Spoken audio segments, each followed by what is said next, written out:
Oh man, honestly, I'm a little bit teary, man. Heartbroken, but I'm so proud of Australia. So proud. Fought till the end, man. Fought till the end, and obviously Netherlands absolutely pummel USA. We're going to talk a lot about Chelsea link Dumfries, who has absolutely destroyed USA. Let's talk about the two matches that happened today. All right. Here we go, back again on the other side of the coin. All right, welcome back to the other side of the coin, ladies and gentlemen. We'll talk about the Australia versus Argentina match after the Netherlands versus USA. Obviously, congratulations to Argentina. But first up, ladies and gentlemen, Netherlands.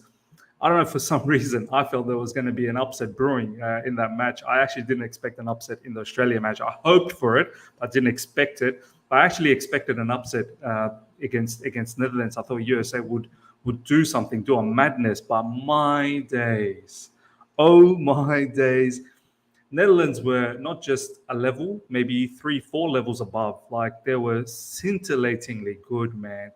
Netherlands took apart USA like, they don't mean nothing. Like, they're just a innocent bystander. Do you know what I mean? Like, Netherlands, as soon as the first half started, USA, they looked like they were on the ball. Like, they were gunning, they were pressing well, they had a lot of energy, and they were creating a little bit of issue for Netherlands. Not anything critical, but it looked like they were under control. And then, out of nowhere, a ruthless passing sequence, quick movement through the midfield, and then Cody Gakpo with the drive forward releases Dumfries then squares the ball, and all of a sudden 1-0 to Memphis Depay. One chance, one goal. Dumfries, my goodness.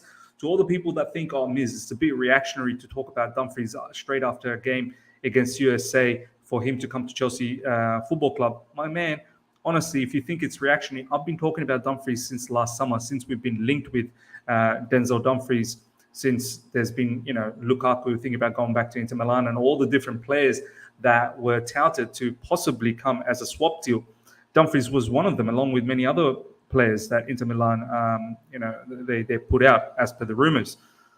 Dumfries in this match, man, was colossal. Like, 2 assists, 1 goal, physically brute, on the ball, excellent as well. A couple of devastating assists, to be honest. That goal for Memphis Depay, and I think the second one for Daley Blind as well. Wing back to wing back, really. They play with a wing back formation. Dumfries with a cross in, squares the ball in, and Daley Blind from left wing back comes in and slots the ball as well. And then once again, Daley Blind in the second half crosses it in, and Dumfries scores. And this is the beauty about playing with the back five, and with wing backs. Like, a lot of people were saying, oh, that's poor defending, but USA were defending with the back four, and Dumfries was always that extra man, especially in the second half when USA was going for the goal. But Christian Pulisic, ladies and gentlemen, look, overall, he's had a very decent World Cup. I'm not going to lie. Very lovely assist in the first game against Wales to put Timothy Weah through.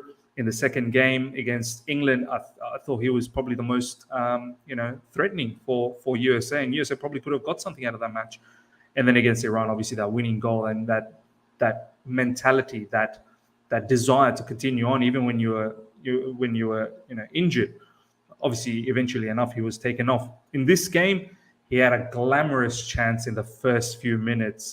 The ball luckily fell for him, and with his left foot. And this is the thing about Christian Pulisic. I think if we all one day look back and think about how we're going to remember Christian Pulisic, I think we're going to remember Christian Pulisic for those moments where he could have put the ball in the back of the net and just couldn't, in very, very important times as well. We've seen him do that at Chelsea Football Club in crucial games. I believe in FA Cup last season, or maybe in the Carabao Cup, right at the end as well, a few games where I think it might have been against Leicester or maybe someone else, where he had chances and just couldn't put things away. And in this game, had USA got that early goal with Christian Pulisic, which was a very, very tame effort with his left foot, you can say well saved as well, to be honest, but still, from that position, you expect him to put that, because as soon as Netherlands got their opportunity, they put it away. And if I think about it, looking back at that game, All the clear-cut chances Netherlands had, they put it away. Any half chances, fair enough, but the clear-cut ones, they put them away. But Christian Pulisic, he'll probably rue that opportunity for sure. But in the second half, Christian Pulisic gets himself that assist from an unbelievable flick-on goal from, I can't remember who this particular player was, but he came on in the second half, right, I think. But he probably would be disappointed, of course, after the match. Christian Pulisic did look disappointed. Team USA just weren't in the race, man. They were absolutely decimated by the Dutch team. Dutch team, I didn't get to watch them too much in this particular World Cup. This was the first proper game that I saw the entire game. Other ones I saw sort of highlights. They play some good football, man. I mean, this is the Dutch flavor, you know what I mean? Like Johan Cruyff history.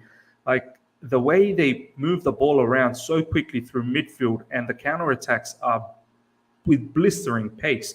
Honestly, Frankie de Jong playing as the deepest midfielder, like this is exactly why I wanted Frankie de Jong at Chelsea Football Club last summer.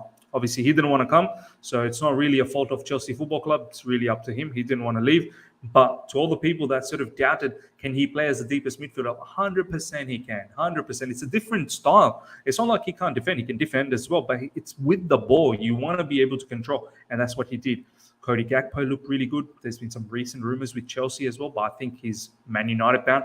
Man United will get themselves a very, very good player, man. I think Ten Hag is cooking something over there, and players like Cody Gakpo is only going to be wonders for them. Memphis Depay looked really good, but the only complaint I have with Memphis Depay, even though I wanted him last summer, we ended up getting Aubameyang. I still wanted Memphis Depay, even on the last day. There was rumors that he could potentially make that deadline day move. The only problem with Memphis Depay is that final third sort of decision-making, clinicality. Yes, that goal was fantastic, but there were a few other times where he had chances in that final third, just made the wrong decision. And that's the thing with Memphis Depay. He's another one of those players that can play anywhere in the front three. Now with Nkunku in 2023, do we need a Memphis Depay? Probably not, but there's a lot of quality in Memphis Depay. There's no doubt about that. But as I said, for me, the standout, Denzel Dumfries, man, Chelsea Football Club. Like, some people have been saying, Miz, he's too good to be a backup. He probably is. He probably is too good to be a backup. But if you're continuing with the back three and you want to continue playing Reece James week in, week out, he's going to get injured. And you're going to get games like Denzel Dumfries is probably in the same level as Reece James, maybe just a tad behind. He can score, he can assist, he's robust in defense as well. But the other thing with back three, you could potentially play Reece James as a RCB as well. This is something that Thomas Tuchel alluded last season, that with the way Reece James gets injured, maybe at times it's better for him to play as RCB. But look, if the ideology is to move towards a back four, even then, man, why not have a fantastic backup as a right back? And they can both equally get the game time. Denzel Dumfries obviously caught up with David Ornstein post-match, and David Ornstein asked him about the Chelsea links, and he said he's absolutely flattered, but at the same time, he also understands that Inter Milan's a big club. Look, I don't know what's going to happen, but if we can get that level of player as a backup, I think that is where Chelsea Football Club should move towards. I know I've recently talked about Serginho Dest. Serginho Dest as well, for me, is a very good player, but Denzel Dumfries is a class above. So there you go. Netherlands move on, and they face Argentina. Now I want to talk a little bit about Australia, ladies and gentlemen. Honestly, they did us proud, man. They did this nation proud. Like, it's a colossus game, man. When you come up against Argentina, the likes of Messi, likes of Alvarez, like, it's not easy. It's not easy. But the way Australia pretty much defended the entire 90 minutes, bar those, probably the Alvarez goal where the defender probably shouldn't have passed it to Matt Ryan. And Matt Ryan as well should have, absolutely bombarded that ball instead of trying to dribble past players. But besides that, even the Messi goal, like, you can't do much about that. That's not anyone's fault. Like, that's just Messi's genius, to be honest. We worked so hard, defended well, got that goal at 2-0, made it 2-1. Yes, lucky goal, but still, we got that. And then Aziz Besh, he was moments away from an unbelievable goal. Probably would have gone down as the goal of the tournament. His run from midfield into the box, cutting in, and then with his right foot, well stopped by, I think it might have been Alessandro Martinez who might have stopped that. Can't remember. But that goal, if that had gone in, I think the roof would have been on fire, man. And yeah, 2-2. Who knows what could have happened from there on? But honestly, so proud of Australia. They can leave the tournament with their head held high. And this will trigger off a fantastic situation in Australia. I think a lot of kids from here on in will look to play more football. This achievement is huge. And to make Argentina sweat for it, and this was what I wanted to see. I didn't want us to get absolutely battered. I wanted us to make Argentina sweat for it, and I think they did. At the end of the match, you could see the looks in Argentina's face. Even right at the end, we had another opportunity with another one of our strikers, can't remember his name, and once again, very well saved by Martinez. But congratulations to Argentina, Lionel Messi. Who would have been? Like, it was always going to be him who was going to score that first goal. Congratulations to Argentina, and massive congratulations to Australia as well. I think this could mean something, do you know what I mean, in the future. Hopefully more kids take up this particular sport, and let's see what we can do in 2026. Netherlands versus Argentina. I have a strong feeling I think Netherlands can do something. The pace and the power that they have and the kind of technical ability that they have, not saying Argentina doesn't, but I think Argentina lacks in the pace area.